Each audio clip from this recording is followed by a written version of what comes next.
Discussion करेंगे हम current affair UPSC के पर्सपेक्टिव से, जो कि कवर किया गया है UPSC essential magazine Indian express के द्वारा रिलीज किया जाता है। इसके अंतर्गत जो है हम फरवरी 23 2026 से लेकर के 29 मार्च 2026 तक के जो भी करंट अफेयर हैं अलग अलग सेक्शनों के, उसको जो है पॉइंट टू पॉइंट डिस्कशन करेंगे, in the sense current affair पॉइंटेड्स के रूप में। इसमें जो टारगेट ऑडियंस है हमारी एस्पिरेंट्स जो है यूपीएससी, स्टेट पीएससी और अदर कम्पिटिटिव एग्जामिनेशन के हैं। बहुत अच्छे जो इससे ये मैगजीन में जो है करंट अफेयर जो है शॉर्ट में कवर किया जाता है, तो इसको हम देखेंगे। हम जो है डिस्कशन करेंगे इसमें अलग अलग टॉपिक वाइज, जैसे कि अभी हम पहला जो है हमारा इंटरनेशनल पर्सपेक्टिव होगा। तो इसके अंतर्गत जो है पहला टॉपिक है हमारा USA and Israel attacks on Iran. तो यूएसए और इजराइल ने मिल करके जो है ईरान पे अटैक किया, और कोड नेम क्या रखा गया है, एपिक ऑपरेशन एपिक फ्यूरी जो है यूएसए के द्वारा और इजराइल के द्वारा रखा गया है रोअरिंग लायन। फिर से एक बोलता हूँ, ऑपरेशन एपिक फ्यूरी यूएसए के द्वारा और रोअरिंग लायन जो है इजराइल के द्वारा जो है रखा गया है। इसमें मैसिव कोऑर्डिनेटेड मिलिट्री स्ट्राइक किया गया और टारगेट किया गया ईरानियन की लीडरशिप को, और साथ साथ जो है स्ट्रेटेजिक इंफ्रास्ट्रक्चर वगैरह जो है उसको टारगेट किया गया है। इसके ये टारगेट्स, ये स्ट्राइक से पहले जो है ओमान और जिनेवा में जो है दोनों देशों के बीच में ईरान को लेकर के जो है निगोसिएशन चल रहा था, वो जो है वो कोलैप्स हो गया, वो खत्म हो गया। Several tanks owner, oil majors or trading houses have been suspended crude oil, fuel and liquefied natural gas shipment via Strait of Hormuz। Strike की वजह से क्या है, ईरान ने स्ट्रेट ऑफ हॉर्मुज को जो है ना सील कर दिया है, क्लोज कर दिया है, जिसकी वजह से जो है जो भी वहाँ से ट्रेड होने वाले क्रूड ऑयल, फ्यूल और लिक्विफाइड नेचुरल गैस थे वो क्लोज हो गए हैं। तो ये दो जो ऑपरेशन है वो याद रखना है हमको। नेक्स्ट है India and Israel elevated ties. India और इजराइल ने जो है अपने जो है बायलेटरल रिलेशनशिप को और आगे बढ़ाया है, क्योंकि अभी हमारे जो प्रधानमंत्री नरेंद्र मोदी थे वो इजराइल में विजिट के लिए गए हुए थे। मोदी जी जो है 25 से लेकर के 26 फरवरी 2026 को जो है इन्विटेशन ऑफ इजराइल के जो प्रधानमंत्री थे उनके इन्विटेशन पे नरेंद्र मोदी विजिट के लिए गए। वहाँ पर जो है दोनों देशों ने मिल करके special strategic partnership for the peace, innovation and prosperity के रूप में जो है इंडिया और इजराइल के रिलेशनशिप को आगे बढ़ाया। इन दोनों के बीच में 17 पैक्ट्स जो है वो साइन किए गए, और जो है दोनों साइड्स ने मिलकर के 2017 में स्ट्रेटेजिक पार्टनरशिप जो है के रूप में अपने मतलब जो रिलेशनशिप को आगे बढ़ाने के तर्ज पे जो है इंडिया के मोदी जी का जो है फर्स्ट बायलेटरल विजिट था इजराइल का। अब ये दोनों देशों ने अपने मतलब जो रिलेशनशिप को और आगे बढ़ाते हुए joint commission on science and technology के नाम पर जो है मिनिस्टर लेवल की जो है मीटिंग की जाएगी। साथ साथ जो है initiative to collaborate critical and emerging technology में भी एक दूसरे की मदद करेंगे। नेशनल सिक्योरिटी एडवाइजर भी जो है एक दूसरे से समिट में जो है शामिल रहेंगे। और इसके अलावा जो है बहुत सारे जो है tech gateway initiative, financial dialogue, 20 joint fellowship in agriculture research, increase in contribution for the both side of joint research call. और इंडिया के जो माइग्रेंट्स होते हैं, लेबर क्लास होते हैं, उनके लिए 50,000 का जो है कोटा इजराइल के द्वारा रखा गया है नेक्स्ट 5 ईयर। यहाँ से मतलब जो है लोग जॉब के लिए जो है लेबर क्लास के लोग जो है 50,000 तक जो है नेक्स्ट 5 ईयर में जाएंगे। India Israel academic cooperation forum जो है वो इस्टेब्लिश किया गया है, और India Israel parliamentary friendship group जो है इस्टेब्लिश किया गया है। तो ये जो है हमारा जो है जॉइंट लेवल का जो रिलेशनशिप है और आगे इन्हेंस किया गया है इंडिया के विजिट के बाद से।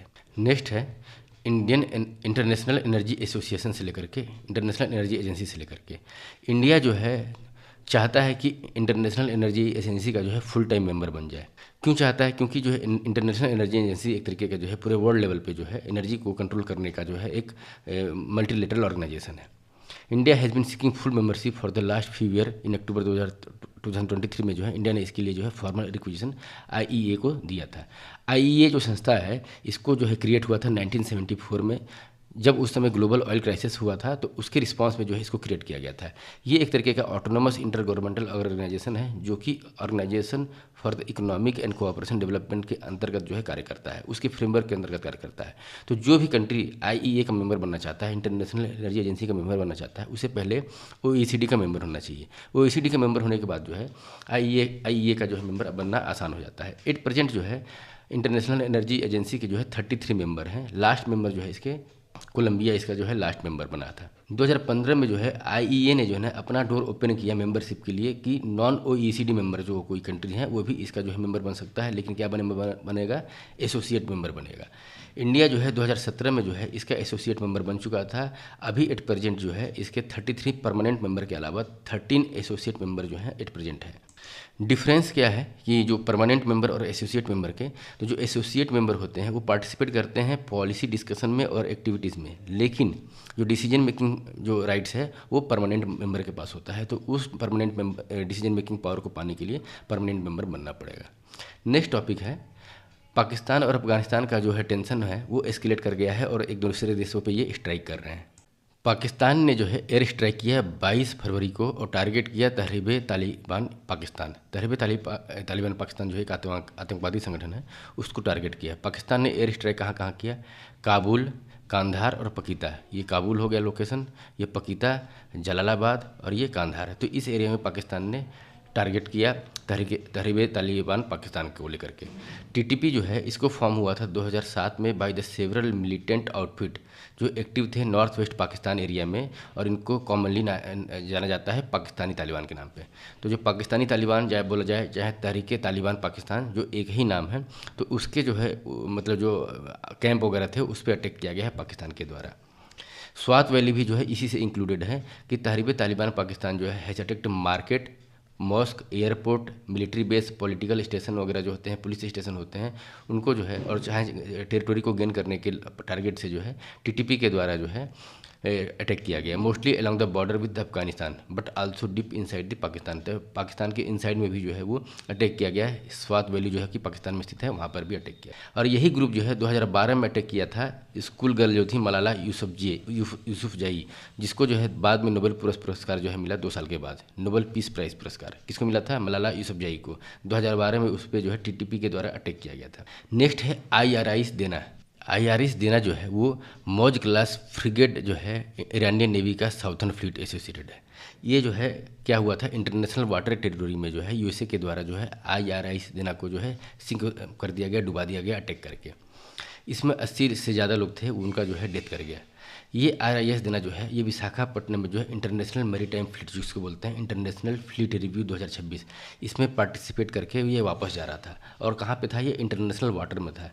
लेकिन इसको जो है अभी युद्ध जो चल रहा है यूएसए का और ईरान इजराइल का, उसके दौरान जो है यूएसए के द्वारा इसको जो है अटैक करके जो है डुबो दिया गया है।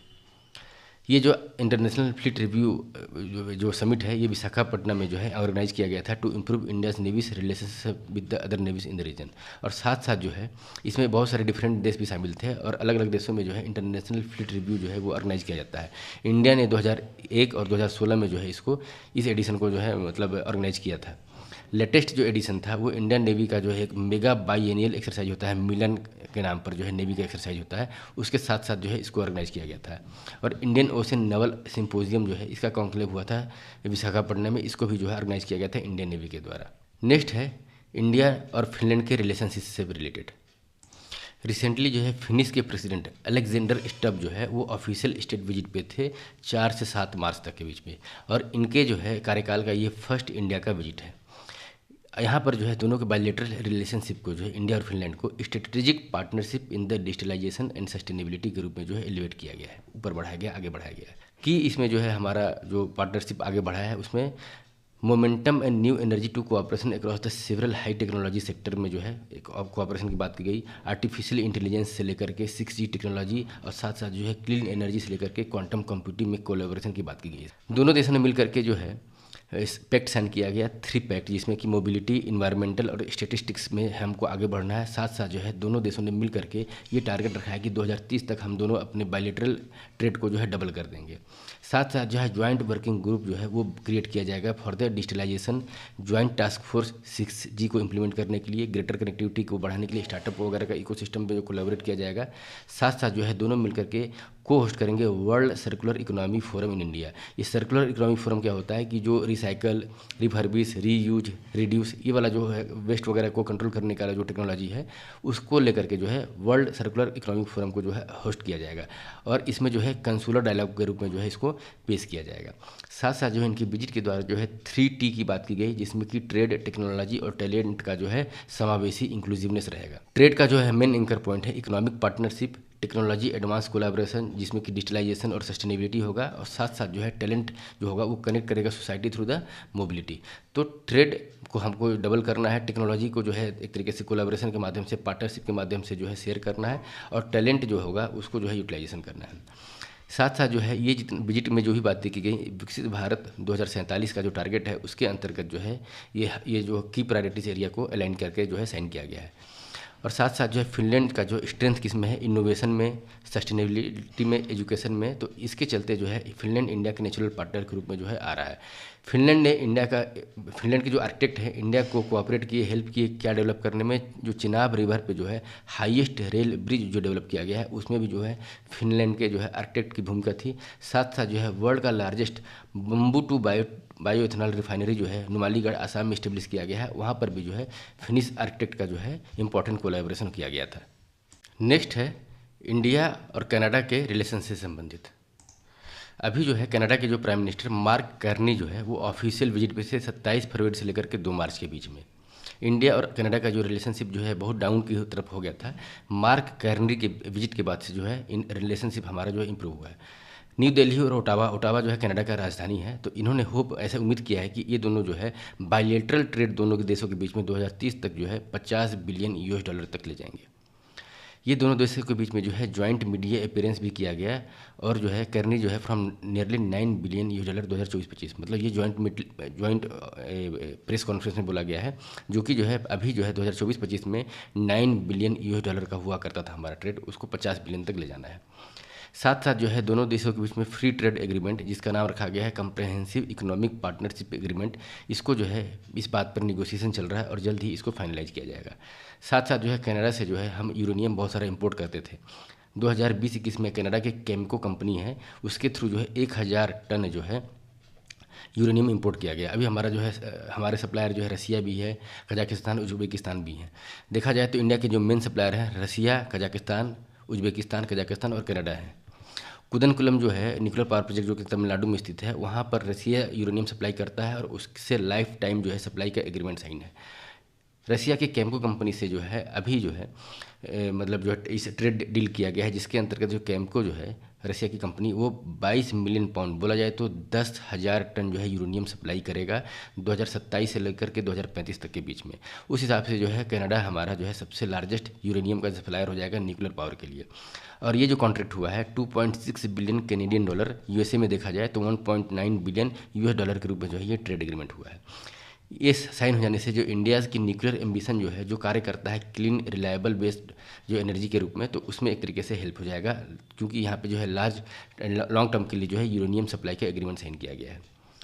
2 एमयू और साइन किए गए जो कि इंटेंसिफाई करेगा cooperation related to critical minerals and energy resources, support करेगा technical and commercial engagement and diversifying supply chain के रूप में। साथ साथ जो है इंडिया और कनाडा के बीच में जो है न्यू इंडिया कनाडा टैलेंट और इनोवेशन स्ट्रेटेजी को और बढ़ाने के लिए, एजुकेशन कोलैबोरेशन के लिए और भी अपॉर्चुनिटी को तलाश करने की बात इसमें की गई है। कनाडा जो है वो G7 का मेंबर कंट्री है। पहले G8 हुआ करता था, रसिया इससे निकल गया तो G7 बन गया, जिसके मेंबर कंट्री हैं USA, UK, Germany, France, Italy, Japan और कनाडा। तो ये पार्टनरशिप है, तो इससे इंडिया को हेल्प हो जाएगा स्ट्रेटेजिक पार्टनर जो कि मेजर वेस्टर्न पावर है उससे कोलैबोरेशन करने में। साथ साथ जो है कनाडा जो है 5I जो है इंटेलिजेंस शेयरिंग ग्रुप होता है उसका भी मेंबर है। 5I में कनाडा एक हो गया, फिर यूएसए, यूके, ऑस्ट्रेलिया और न्यूजीलैंड जो है कंट्री शामिल है। तो इसके कनाडा में इन्वॉल्व होने की वजह से जो है ये जो है इंडिया के साथ क्लोज स्ट्रेटेजिक पार्टनर कंट्रियों के साथ भी इंडिया का टाई अप है, तो ये और इंडिया के बाकी देशों के साथ भी रिलेशनशिप को स्ट्रेंथन करेगा। नेक्स्ट है India's first national report on Nagoya protocol. Nagoya protocol जो है वो बायोडाइवर्सिटी से रिलेटेड है, बायोडाइवर्सिटी की एक्सेस एंड बेनिफिट जो है शेयरिंग से रिलेटेड है। इसका फर्स्ट रिपोर्ट जो है इंडिया है सबमिटेड फर्स्ट नेशनल रिपोर्ट जो है नगोया प्रोटोकॉल का जो है आर्टिकल 13 जो है उसको इम्प्लीमेंट किया है, तो उसका जो है रिपोर्ट जो है सबमिट किया है। ये रिपोर्ट जो है सबमिट किया गया है ministry of environment, forest and climate change जो है उसके द्वारा by the collaboration of the national biodiversity act authority जो है 27 फरवरी 2026 को जो है ये रिपोर्ट सबमिट किया गया। किसके द्वारा?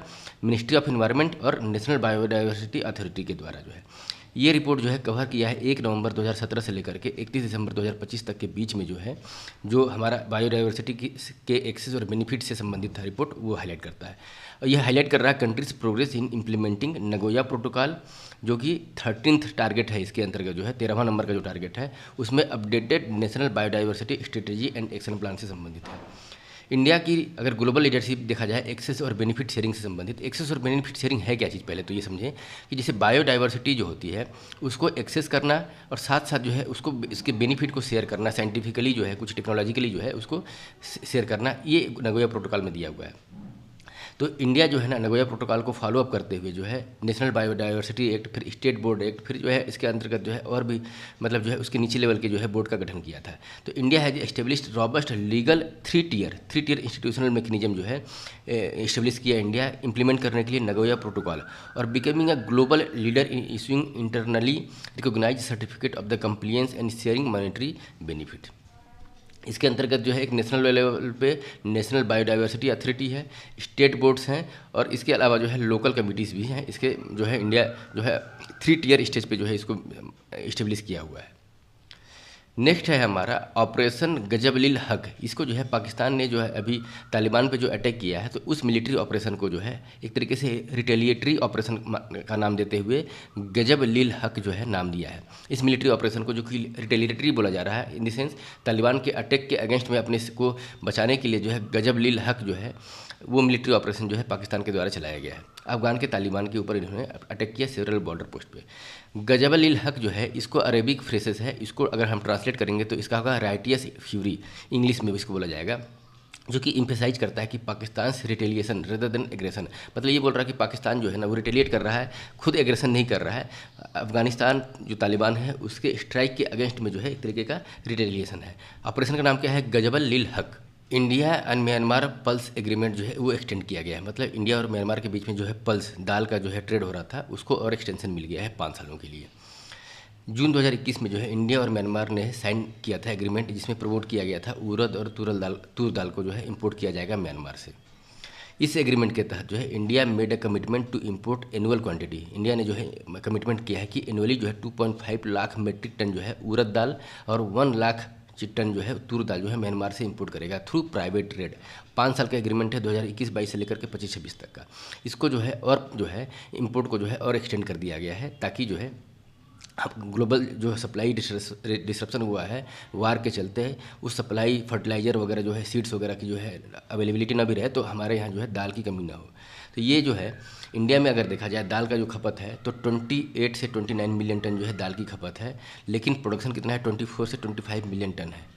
तो जो है ये लास्ट 3 ईयर का मतलब एवरेज दिखा रहा है। तो इसलिए जो है अपने रिक्वायरमेंट को फुलफिल करने के लिए इंडिया को जो है इंपोर्ट पे डिपेंडेंट रहना पड़ता है। उसी के तर्ज पे जो है इंडिया ने 2025-26 का जो हमारा टर्म एक्सपायर हो रहा था उसको 5 ईयर्स के लिए और एक्सटेंशन दे दिया है। नेक्स्ट है वर्ल्ड ट्रेड ऑर्गेनाइजेशन की 14th मिनिस्ट्रियल कॉन्फ्रेंस हुआ है। कहाँ पे? यानुबे कैमरून में हुआ है। कब हुआ है? 26 मार्च से लेकर के 29 मार्च 2026 तक। तो इससे रिलेटेड जो है डिस्कशन हमारा। कॉन्फ्रेंस को चेयर किया गया है लुक मैग्लोरियो एम्बार्गा जो है एंटांगना, कैमरून के जो है मिनिस्ट्री ऑफ ट्रेड थे, इनके द्वारा इसको चेयर किया गया। इंडिया की ओर से इसके रिप्रेजेंटेशन थे ministry of commerce and industry Piyush Goyal. MC14 इसको जो है मतलब जो है शॉर्ट फॉर्म में बोला जाता है मिनिस्ट्रियल कॉन्फ्रेंस 14। इस पे जो है कंक्लूजन कुछ निकल के नहीं आया है कुछ भी एग्रीमेंट को लेकर के, और मतलब इसने जो है एक कस्टम ड्यूटी इम्पोज करने वाली बात थी डिजिटल ट्रांसमिशन को लेकर के, जिसमें डाटा के डाउनलोड, स्ट्रीमिंग कंटेंट और क्लाउड सर्विस और अदर डाटा सर्विस को, तो उस पर जो है कस्टम ड्यूटी इम्पोज करने को लेकर के रिप्रेजेंट किया गया। अदरवाइज यहाँ पर कुछ भी जो है कुछ एग्रीमेंट साइन नहीं हुआ। ये जो कॉन्फ्रेंस मीटिंग होती है वो 2 साल में एक बार होती है, एवरी 2 ईयर्स में होती है। यहाँ पर कुछ डिसीजन निकल के नहीं आया है, इसलिए हमको जो है यहाँ पे बस WTO एज ए इंस्टीट्यूशन क्या है, तो ये जो है 1995 में है जो है इसको फाउंड किया गया था। इसके पहले जो है G8TT के नाम से जो ये स्थित था, नाम इसका हुआ करता था। अब उसको नाम चेंज करके जो है वर्ल्ड ट्रेड ऑर्गेनाइजेशन जो है रख दिया गया 1995 में। इसके अंतर्गत जो है 166 मेंबर हैं, और ये जो है 1 to 1 जो है डिसीजन, मतलब इस पर एक मेंबर का वह सिंगल वोट होता है। मतलब जो है डिसीजन यहाँ पर क्या है कि कंसेंसस के थ्रू हो जाएगा। जैसे कि वर्ल्ड बैंक हुआ, IMF हुआ, उसमें जो है वेटेज सिस्टम है जिसमें USA का चाहे यूरोपियन कंट्रीज़ का वेटेज ज़्यादा है। यहाँ पर जो है एक कंट्री का सिंगल वोट होता है, तो एनी मेंबर जो होता है इसमें वेटो का यूज कर सकता है। इसके एट प्रेजेंट जो है डायरेक्टर जनरल कौन है, जो कि हेड होते हैं WTO के, वो डॉक्टर नगोजी ओकोंजा-इवालोया जो है वो हैं, और ये एक फर्स्ट जो है वुमेन और फर्स्ट अफ्रीकन जो है जो कि इसके डायरेक्टर जनरल जो है वो सर्व कर रहे हैं। WTO के द्वारा जो रिपोर्ट पब्लिश किया जाता है वर्ल्ड ट्रेड रिपोर्ट और global trade outlook and statistics, ये 2 रिपोर्ट जो है वर्ल्ड ट्रेड ऑर्गेनाइजेशन के द्वारा जो है रिप्रेजेंट किया जाता है। इसका मेन मोटो क्या होता है WTO का, कि ये प्रमोट करता है free trade which is done through the trade agreement. मतलब देशों के बीच में जो है मल्टीलेटरल ट्रेड एग्रीमेंट हो जाए और प्रमोट हो फ्री ट्रेड, ये यहाँ पे इसके प्लेटफॉर्म पे डिस्कशन होता है और signed by the member states. The WTO has also provides a forum for the country to negotiate trade rules settle economic dispute between them. मतलब ये ऐसा प्लेटफॉर्म है जहाँ पे ट्रेड नेगोशिएशन होता है, इकोनॉमिक डिस्प्यूट वगैरह, ट्रेड रिलेटेड जो है डिस्प्यूट्स वगैरह जो है सेटलमेंट होते हैं। इसके द्वारा रिपोर्ट, वर्ल्ड ट्रेड रिपोर्ट और ग्लोबल ट्रेड आउटलुक स्टेटिस्टिक्स जो दिया जाता है, 2 साल में इसकी एक बार जो है बैठक होती है, जिसको हम मिनिस्ट्रियल कॉन्फ्रेंस बोलते हैं। 14वां मिनिस्ट्रियल कॉन्फ्रेंस जो है हमारा कैमरून यानुंडे में हुआ 26 मार्च से लेकर के 29 मार्च के बीच में। इसकी फर्स्ट डायरेक्टर जनरल जो कि महिला और अफ्रीकन है, वो डॉक्टर नगोजी उकांजा-इवालेया जो है वो है। नेक्स्ट है 15th meeting of conference of the party to the convention of conservation of the migratory species. तो CMS जो है उसका जो है कॉन्फ्रेंस ऑफ द पार्टी जो है वो 15th ऑर्गेनाइज किया गया। कहाँ पे? कैंपो ग्रानेड, ब्राज़ील में 23 मार्च से लेकर के 29 मार्च 2026 के बीच में। क्या चीज़ है? Convention on conservation of the migratory species. जो माइग्रेटरी स्पीसीज है, जो क्रिटिकली जो है मतलब सस्टेनेबल लाइफ के लिए जो है इंपॉर्टेंट है, उनके से रिलेटेड जो है ये एक तरीके का कन्वेंशन है। 3 साल में एक बार ये होता है। इस बार जो कन्वेंशन हुआ है 2026 वाला, इसको बोलेंगे COP15। इसके पहले जो है 14 कॉन्फ्रेंस ऑफ द पार्टी हो चुकी हैं। इस बार का थीम था connecting nature to the sustain life. Theme क्या है? Connecting nature to the sustain life. CMS जो है convention of conservation of the migratory species जो है, ये एक तरीके का लीगली बाइंडिंग ग्लोबल ट्रीटी है, जिसको 1979 में जो है यूनाइटेड नेशन एनवायरमेंटल प्रोग्राम के अंतर्गत जो है इसको साइन किया गया था। इसका बेसिक एम ये है कि जो माइग्रेटरी एनिमल्स होते हैं, खास करके जो वाइल्ड एनिमल्स होते हैं, उनको जो है एक तरीके से कंजर्व करना और उनके जो हैबिटेंट्स है across the national habitants across the border, उसको प्रोटेक्ट करना। ये जो है कॉन्फ्रेंस ऑफ द पार्टी जो होता है वो प्रिंसिपल डिसीजन मेकिंग बॉडी होती है, प्रिंसिपल पॉलिसी फॉर्मुलेशन लेवल की जो बॉडी होती है, जो कि 3 साल में एक बार जो है मीट करती है और जो है अगले 3 सालों के लिए जो है वो टारगेट सेट करती है, बजट जो एलोकेट करती है, प्रायोरिटीज़ जो सेट करती है माइग्रेटरी स्पीस के कंजर्वेशन से संबंधित। जो COP जो है वो पार्टी डिसाइड वेदर तो लिस्ट न्यू स्पीसीज, मतलब जो है न्यू, इसके अंतर्गत 2 अपेंडिक्स होते हैं, तो उस अपेंडिक्स में जो है न्यू स्पीसीज को लिस्ट करना है या अनलिस्ट करना है, अमेंड करना है, ये जो है conference of the party decide करती है। और ये जो है consider report submitting to each party, scientific council and agreement establish under the convention. 2 appendix में जो है कोई भी एनिमल जो है दोनों अपेंडिक्स में भी शामिल होता है, चाहे सिंगल अपेंडिक्स में भी शामिल होता है। अपेंडिक्स 1 में वो एनिमल्स वगैरह माइग्रेटरी स्पीसीज शामिल होते हैं जो उसको कंसीडर किया जाता है कि ये इंडेंजर्ड है। अगर कंटेक्स्ट में कन्वेंशन ऑफ माइग्रेटरी स्पीसीज को देखा जाए तो इंडेंजर्ड रिफर उस कैटेगरी को, उस स्पीसीज को किया जाता है जो कि जिनका रीजनल पॉपुलेशन जो है वो थ्रेटेंड है और एसेस किया गया है कि वो या तो एक्सटिंक्ट हो गए हैं वाइल्ड में, या तो मतलब विलुप्त हो गए हैं वाइल्डली, या क्रिटिकली इंडेंजर्ड हैं या इंडेंजर्ड हैं। किसके अंतर्गत? IUCN की कंजर्वेशन लिस्ट जो होता है, रेड लिस्ट जो होता है, उसकी थ्रेटेंड स्पीस वाली जो लिस्ट में अगर क्रिटिकली इंडेंजर्ड या एक्सटिंक्ट इन वाइल्ड है तो उनको जो है अपेंडिक्स 1 में जो है रखा जाता है। इफ और अपेंडिक्स 1 में अगर लिस्टेड किया गया है तो it would facilitate trans boundary conservation effort of this species. मतलब जो है अगर अपेंडिक्स 1 में अगर एंट्री कर दिया है गया है किसी माइग्रेटरी स्पीसीज का, तो उसका जो है ट्रांस बाउंड्री कंजर्वेशन एफर्ट जो है वो और फैसिलिटेट किया जाएगा और प्रमोट किया जाएगा। अपेंडिक्स 2 में जो है उस एनिमल माइग्रेटरी स्पीसीज का जो है लिस्टिंग किया जाता है जिसको अनफेवरेबल कंजर्वेशन जो है वो मिला हुआ है। अनफेवरेबल कंजर्वेशन का मतलब जो है जिसको कंजर्वेशन होना चाहिए लेकिन जो है फेवरेबल नहीं हो पा रहा, अनफेवरेबल है, तो उसको रिक्वायर्ड क्या है कि इंटरनेशनल एग्रीमेंट बनाने की ज़रूरत है उनके कंजर्वेशन और मैनेजमेंट से संबंधित। इसके अंतर्गत जो है जो भी एनिमल जो स्पीसीज वगैरह को एसेस किया जाता है as a extinct in the wild, critically endanger और वल्नरेबल और नियर थ्रेटेंड स्पीसीज जो होता है under the international union for the conservation जो लिस्ट है, रेड लिस्ट, उसके अंतर्गत जो है कोई स्पीसीज अगर इनलिस्टेड है तो उसको अपेंडिक्स 2 में डाला जाता है अगर उसको अनफेवरेबल कंजर्वेशन का स्टेटस मिला हुआ है तो। इंडिया इसके पहले जो है 13th कन्वेंशन जो है कॉन्फ्रेंस ऑफ द पार्टी को होस्ट किया था 2020 में। 2020 के बाद 2023 आया और 23 के बाद 2026 आया, तो 13th जो था इंडिया के द्वारा होस्ट किया गया था। इसका जो है थीम था migratory species connect the planet together we welcome them home. तो ये इंडिया का थीम था। और COP15 का थीम क्या है? Connecting the nature to sustain life, connecting nature to sustain life, ये इसका प्रेजेंट थीम है। नेक्स्ट टॉपिक है जो रिपोर्ट कुछ जो है रिलीज किया गया है इंटरनेशनल ऑर्गेनाइजेशन के द्वारा। इसमें पहला है वर्ल्ड ओबेसिटी एटलस 2026। ये वर्ल्ड ओबेसिटी एटलस जो है वर्ल्ड ओबेसिटी डे 4 मार्च को मनाया जाता है। इस दिन रिलीज किया गया था वर्ल्ड ओबेसिटी फेडरेशन के द्वारा। वर्ल्ड ओबेसिटी फेडरेशन के द्वारा जो है वर्ल्ड ओबेसिटी एटलस 2026 रिलीज किया गया। थीम इसका ये है कि 8 billion reason to act on the obesity. 8 billion reason to act on the obesity इस साल का थीम है। इसके अंतर्गत जो है ये रिपोर्ट रिलीज किया गया। इसके अंतर्गत इंडिया जो है वर्ल्ड की सेकेंड लार्जेस्ट जो है चाइल्डहुड ओबेसिटी जो है वो इंडिया में है। इन द सेंस नंबर 1 पे जो है चाइना है, सेकंड पे अब इंडिया आ गया है। अब यूएसए और वेस्टर्न नेशन को छोड़ करके इंडिया सेकंड नंबर पे आ गया है चाइल्डहुड ओबेसिटी से रिलेटेड। ट्रेंड देखा जाए अगर इंडिया का, तो करेंटली जो है children age between 5 to 19 years living with obesity और ओवरवेट बाई 2025, इसका जो है रिपोर्ट दिखाया है। तो सेकेंड रैंक इंडिया का है। इसमें 41 मिलियन जो है वो हाई बॉडी मास इंडेक्स है और 14 मिलियन बच्चे जो है वो ओबेसिटी से ग्रसित है।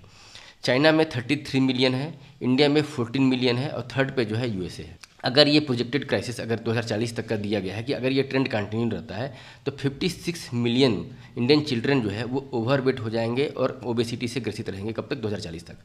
20 मिलियन जो है Indian children living with obesity alone, मतलब केवल ओबेसिटी से। इसमें क्या है कि ओवरवेट 56 मिलियन में ओवरवेट और ओबेसिटी दोनों है। 20 मिलियन बच्चे जो है केवल ओबेसिटी से ग्रसित रहेंगे और 57 मिलियन जो है ग्लोबली अगर देखा जाए तो children showing early cardiovascular disease, मतलब जो है ओबेसिटी का जो रीजन है उसके चलते जो है कार्डियोवास्कुलर हार्ट वगैरह प्रॉब्लम जो होगा वो 57 मिलियन जो है ग्लोबली चिल्ड्रन जो है उससे ग्रसित हो जाएंगे और 507 मिलियन जो है children world wide overweight for the obese, मतलब ओबेसिटी या ओवरवेट जो है 507 मिलियन बच्चे रहेंगे। ये जो एटलस जो है रिप्रेजेंट किया गया है चाइल्डहुड ओबेसिटी से रिलेटेड जो है 2025 से लेकर के 2040 तक का जो है प्रोजेक्शन दिया गया है इंडिया। और बाकी हमने डाटा जैसे भी देखा, इसके अंतर्गत जो है ये एस्टिमेट किया जा रहा है कि 2040 तक जो है 57 मिलियन चिल्ड्रन जो है वो अर्ली साइन रिप्रेजेंट करेंगे कार्डियोवास्कुलर डिसीज से, जिसका इंडिकेशन होता है हाई ट्राइग्लिसराइड। जैसे ब्लड टेस्ट वगैरह करते हैं तो उसमें ट्राइग्लिसराइड जो है हाई आता है, उसके चलते जो है हमको ओबेसिटी चाहे कार्डियोवास्कुलर डिसीज जो है वो हमको सिम्टोमेटिक जो है वो दिखने लगता है। जबकि 43 मिलियन जो है वो शो करेंगे हाइपरटेंशन भी जो है ओबेसिटी से जो है डायरेक्ट लिंक्ड है। तो इसके अंतर्गत जो है हमने ये देखा कि ये रिपोर्ट किसके द्वारा रिलीज किया जाता है, तो वर्ल्ड ओबेसिटी फेडरेशन के द्वारा 4 मार्च को ओबेसिटी डे मनाया जाता है। इस बार के जो थीम है 8 billion reason to act on the obesity. Topic है अपना वर्ल्ड हैप्पीनेस रिपोर्ट से रिलेटेड। 2026 में ये रिपोर्ट जो है रिलीज किया गया है, पब्लिश किया गया है ऑक्सफोर्ड यूनिवर्सिटी के द्वारा और इसका रिसर्च किया गया है wellbeing research centre university of Oxford. इसमें जो है डाटा कंपाइल्ड किया गया है पार्टनरशिप के थ्रू। गैलोप पार्टनरशिप किया है United Nation Sustainable Development Solution network. तो 3 इंस्टीट्यूशन इसमें शामिल हो गए। गैलोप जो कि पार्टनरशिप किया United Nation Sustainable Development Solution network, और इसको जो है wellbeing research centre university of Oxford के द्वारा पब्लिश किया गया। ये जो रैंकिंग है ये people's self assessments life valuation के थ्रू जो है कंपाइल किया गया है। इसके अंतर्गत जो है 79 कंट्रीज़ को ऐसा पाया गया है कि जो उन्होंने जो है हैप्पीनेस लेवल में जो है इंक्रीज हुआ है, गेन किए हैं वो हैप्पीनेस लेवल, जो कि ऐसा जो है विरोधाभास है क्योंकि जियो पॉलिटिकल टेंशन जो है वो बढ़ता जा रहा है। उसके अगेंस्ट में जो है 79 कंट्री जो है वो हैप्पीनेस में इंक्रीज हुई है। जो नॉर्डिक कंट्रीज जिसको बोलते हैं स्कैंडिनेवियन कंट्रीज़, वो जो है इसमें टॉप में है हैप्पीनेस की कैटेगरी में, जिसमें फिनलैंड जो है वो नंबर 1 पे है, हैप्पीएस्ट कंट्री है 2026 में। और टॉप स्पॉट जो है 9th कंसेक्यूटिव ईयर, मतलब लगातार 9 सालों से जो है फिनलैंड जो है सबसे हैप्पी कंट्रीज़ के रूप में है। सेकेंड स्टेट पोजीशन पे है आइसलैंड, डेनमार्क 3rd पे है, स्वीडन 5th पे है, नॉर्वे 6th पे है। ये सब जो है नॉर्डिक कंट्री हैं और also rank among the top 10 happiest country in the 2026। India का जो है रैंकिंग वो भी इम्प्रूव हुआ है।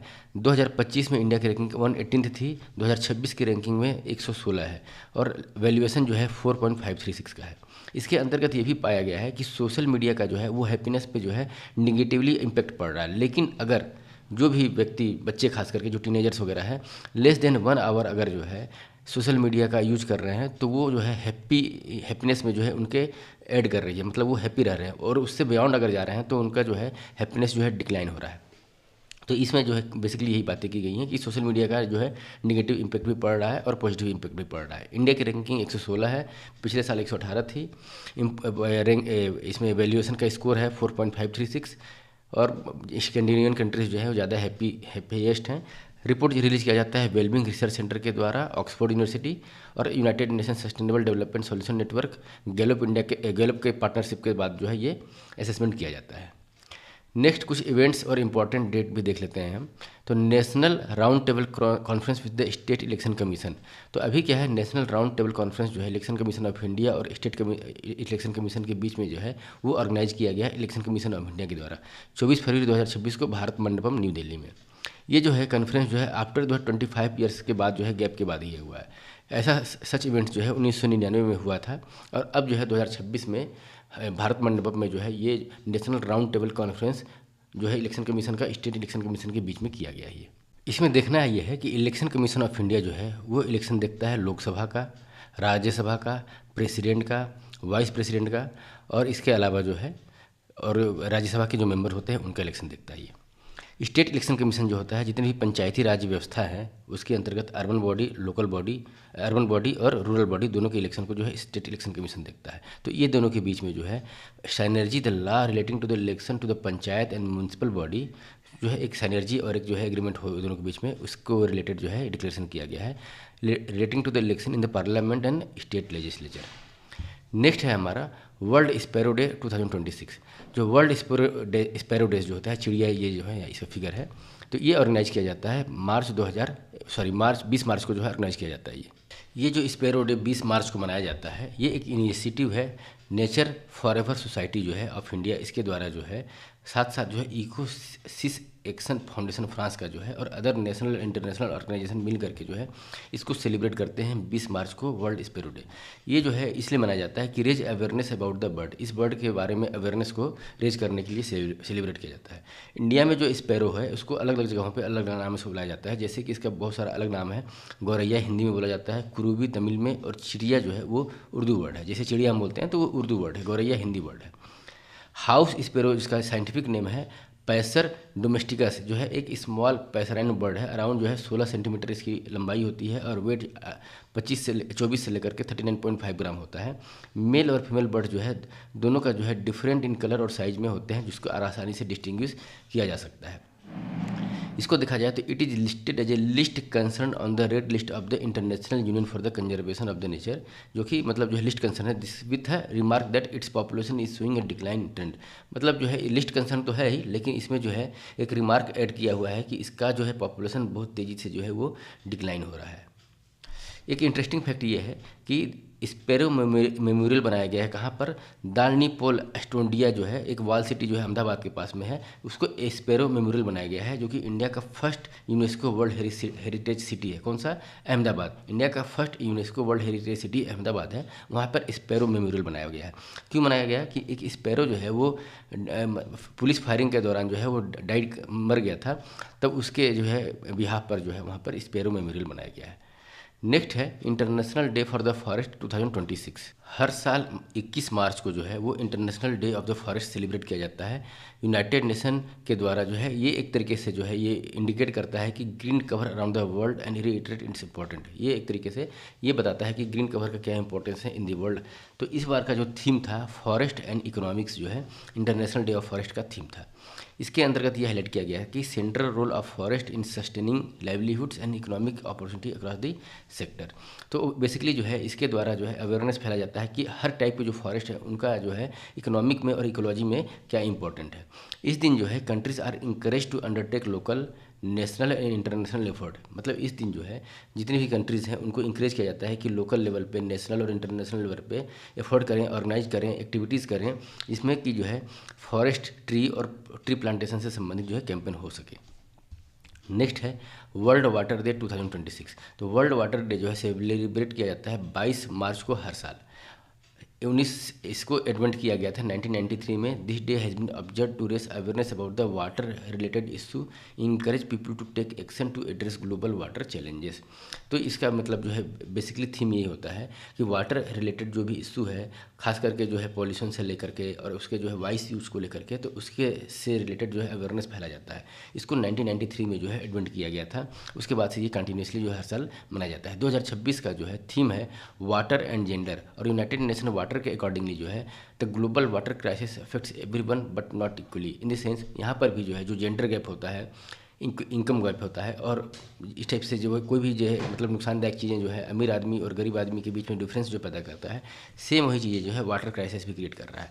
ये वाटर क्राइसिस जो हर एक व्यक्ति को अफेक्ट कर रहा है, लेकिन इक्वली नहीं। मतलब जो कोई व्यक्ति जो है ज़्यादा अफेक्टेड होगा, कोई कम होगा, लेकिन अफेक्टेड सब होंगे। where people lack the human right to safe drinking water and sanitation, inequality flourishes with women and girl bearing the brunt। तो इन द सेंस जो भी महिलाएं हैं, वुमेंस हैं, गर्ल्स हैं, इससे ज़्यादा जो है अफेक्टेड होती हैं, क्योंकि उनका वहाँ ह्यूमन राइट वायलेशन होता है। ड्रिंकिंग वाटर शॉर्टेज, सैनिटेशन, ये सब चीज़ें भी अफेक्टेड होता है। और वर्ल्ड वाटर जो है इस दिन जो है इस time to centre women and girls in the water solution because where water flow equality grow. In the sense कि हमारा जो वाटर से रिलेटेड जो प्लानिंग है उसके सेंटर में जो है वुमेंस और गर्ल्स होने चाहिए वाटर सॉल्यूशन से रिलेटेड, क्योंकि ऐसा इसमें बोला गया है क्योंकि जहाँ पर वाटर फ्लो होता है वहाँ पर इक्वलिटी जो है वो ग्रो होती है। नेक्स्ट है वर्ल्ड ट्यूबरक्लोसिस डे 2026। तो tuberculosis in the sense TB, तो 24 मार्च को हर साल जो है वर्ल्ड टीबी डे सेलिब्रेट किया जाता है, मनाया जाता है। इसके अंतर्गत जो है ये पब्लिक अवेयरनेस को रेज किया जाता है कि ट्यूबरक्लोसिस का जो है सॉल्यूशन है, अगर हम मिल करके प्रयास करें तो इस एपिडेमिक को इंड किया जा सकता है। टीबी की बात की जाए तो 1882 में जो है इसके जो बैक्टीरिया के थ्रू जो टीबी स्प्रेड होता है उस बैक्टीरिया की खोज की थी डॉक्टर रॉबर्ट कोच के द्वारा, जो अनाउंस किया गया था कि उन्होंने डिस्कवर कर लिया है कि किस बैक्टीरिया के थ्रू जो है टीबी जो है स्प्रेड होता है। वर्ल्ड टीबी डे 2026 का जो थीम है yes we can end the TB, we can end TB, ये जो है इसका थीम है। इसके अंतर्गत जो है ये एक्शन और होप जताया गया है कि हम जो है टीबी को जो है ख़त्म करके बैक जो है हम जो एक नॉर्मल लाइफ होता है उस स्टेज पे आ सकते हैं। टीबी जो है एक डिजीज है जो कि बैक्टीरिया के थ्रू फैलने वाली बीमारी है, और बैक्टीरिया जो है इसमें होता है माइक्रोबैक्टीरियम ट्यूबरकुलोसिस, इस बैक्टीरिया के थ्रू ये फैलता है। ये बेसिकली जो है लंग को अफेक्ट करता है, लेकिन इसके अलावा other parts of the body को भी ये अफेक्ट करता है। और ये जो है जैसा कि कोरोना स्प्रेड हो रहा था उसी तरीके से जो है खांसने, छींकने और स्निक वगैरह, स्पीक वगैरह से भी जो है ये स्प्रेड होता है थ्रू द एयर इन्फेक्शन। इस दिन जो है 24 मार्च को जो है गवर्नमेंट ने दोबारा जो है इंडिया में लॉन्च किया टीबी मुक्त भारत अभियान 100 डेज कैंपेन। इसके अंतर्गत जो है एआई इनेबल्ड एक्सरे डिवाइस जो है वो 2000 जो है कंडक्ट किए गए जगह जगह पर जो है टीबी को जो है डायग्नोस करने के लिए, which is AI tool to can read for the sign of TB enabling early detection. जो है अर्ली डिटेक्शन के लिए जो है ये हेल्पफुल होगा एआई इनेबल्ड जो है एक्सरे डिवाइसेस। नेक्स्ट है आर्ट और कल्चर से रिलेटेड जो है कलारियापट्टू। ये कलारियापट्टू जो है एक तरीके का मार्शल आर्ट है, traditional martial art from the Kerala. यहाँ पर जो है leader of opposition Rahul Gandhi ने एक स्कूल में पार्टिसिपेट किया था, इसलिए ये न्यूज में है। तो इसको हम देखते हैं कि ये जो है वर्ल्ड का जो है one of the oldest and most scientific martial art form है कलारियापट्टू पूरे वर्ल्ड में। और इसका जो है एम क्या होता है, ये माइंड और बॉडी के कोऑर्डिनेशन के आधार पर जो है कार्य करता है। और इसका जो ओरिजिनेट और स्प्रेड हुआ कहाँ पे, केरला में। और माइथोलॉजिकली अगर देखा जाए तो इस जो है कलारियापट्टू का जो है शुरुआत जो है परशुराम के द्वारा जो है किया गया था, जो संत थे परशुराम उनके द्वारा जो है किया गया था। कलारी का मतलब होता है मलयालम में जिम्नाजियम, मतलब एक बॉडी का जो है फिजिक्स वगैरह से संबंधित हो जाता है ये एक मार्शल आर्ट। और ये जो है जहाँ से शुरुआत किया गया था, कहाँ से, पयाटू से, वहाँ पे सिखाया गया था। तो उसी के आधार पर जो है कलारीपट्टू इसका नाम रखा गया था। इसको 4 स्टेज में डिवाइड किया गया है। अगर हमको सीखना है कलारीपट्टू तो 4 स्टेज जो है सीखने का है। फर्स्ट स्टेज जो है माई पयाट्टू जो है, इसके अंतर्गत जो है बॉडी को स्ट्रेंथन दिया जाता है कि हम जो है आगे सीख पाएंगे कि नहीं सीख पाएंगे, इसके लिए हमारे बॉडी को प्रिपेयर किया जाता है। ठीक है, इसको क्वालिफाई करने के बाद जो है हमारा सेकंड स्टेज आता है, इसको बोलते हैं कोलथारी। इसके अंतर्गत जो है सिखाया जाता है सेल्फ डिफेंस और जो है माइनर अटैक सिखाया जाता है। इसके अंतर्गत जो है वुडन वेपन्स वगैरह के थ्रू जो है शॉर्ट स्टिक और लॉन्ग स्टिक के माध्यम से जो है सेल्फ डिफेंस सिखाया जाता है। अगर इस स्टेज को हम सीख लिए, समझ लिए, तो उसके बाद जो है थर्ड स्टेज में अंगाथरी जिसको बोलते हैं, उसमें जो है सेकेंड स्टेज के दौरान जो हमारा जो है डर वगैरह जो बाहर निकल जाता है फाइटिंग के दौरान, तो वुडन वेपन को रिप्लेस करके जो है शार्प मेटल ऑब्जेक्ट्स जो दिया जाता है उसके थ्रू जो है फाइटिंग सिखाई जाती है। फोर्थ स्टेज जो है वेरुमकाई है, इसके अंतर्गत जो है research based bare hand fighting की जाती है। और इसमें जो है स्टूडेंट्स को जो है बॉडी एनाटोमी के साथ साथ जो है मतलब बहुत सारी चीज़ें सिखाई जाती हैं, जिसके द्वारा जो है मतलब जो हिट एंड मतलब जो है हिट भी कर सकें, डिफेंस भी कर सकें, इस टाइप की चीज़ें उनको सिखाई जाती हैं। इसके साथ ही हमने जो है फर्स्ट वाला जो पोर्शन है इंटरनेशनल से लेकर के कुछ इंटरनेशनल इवेंट्स और घटनाएं, आर्ट एंड कल्चर जो हमने डिस्कशन किया इंडियन एक्सप्रेस के जो है अप्रैल मैगजीन का, जिसमें मार्च तक के करंट अफेयर कवर किए हुए थे। आई होप ये डिस्कशन आप लोगों को अच्छा लगा होगा। प्लीज़ मेरे इस वीडियो को लाइक कीजिए, शेयर कीजिए अगर ये आपको किसी न किसी वे में एग्जामिनेशन में हेल्प करता है तो। Thank you very much for your kind attention.